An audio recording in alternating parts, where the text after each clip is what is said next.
Ingat kayo sa taong to, ha? Ingat kayo, ha? Bakit hindi babae? Hindi nga, hindi ka babae, kaya inaantay ka namin. Ang tagal mo umihi, eh. Kaya hindi na ako nagpupunta ng idea kung ano yung iniisip ko, pupunta ako sa Robinson's Magnolia. Paborito kong mall yun, eh. Ang ganda ng play lounge nila. Grabe. Alam niyo ba kung anong ibig sabihin pag pupunta kayo sa play lounge? Alam niyo ba ibig sabihin nun? Tatay ka.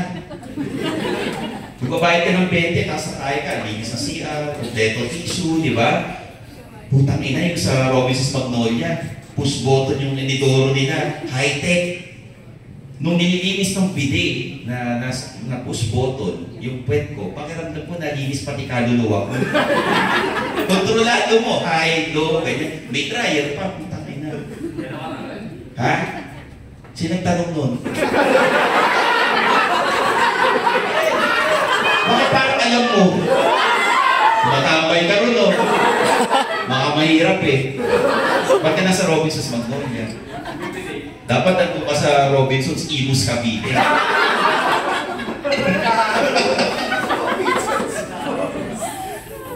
Hindi, pagka Robinson's daw high-end, pagka SM medyo pangmasa. Yun ang sabi nila. Well, hindi na ako nagulat. Ang iksi ng mga pada ng mga nasa SM. Yung mga kahera nila. Oh. Sobrang tuwa ako dun sa CR ng Robinson's Magnolia. Pinost ko sa Facebook. Siguro mga 3 araw kami ng mga barkada ko, nag-staycation kami. Ang saya, eh. Nakita ko nga rin yung tropa ko, si BBM. Kumatayo, sabi tayo, pinagbabrito. Gagawin daw Junior Titi na sa Baguio. Kaya minsan, nagmumoling ako. Nagpagupit na ako dun sa Robinson's Magnolia.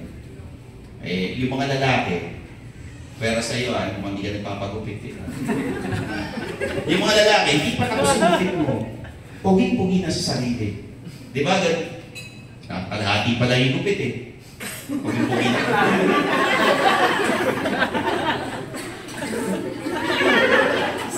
Parang pag nakipag-sex ka, hindi ka pa tapos galing ka na sa sarili mo. Diba? Parang gano'n, kanino ka? Sa'yo. Ano pa gusto mong sabihin? Sino tatay mo? Seri kubit niya hindi pa tapos. Kaya para pala tumatagal sa aming barbero, laging nagre-resign. Baka may marirekomenda kayo.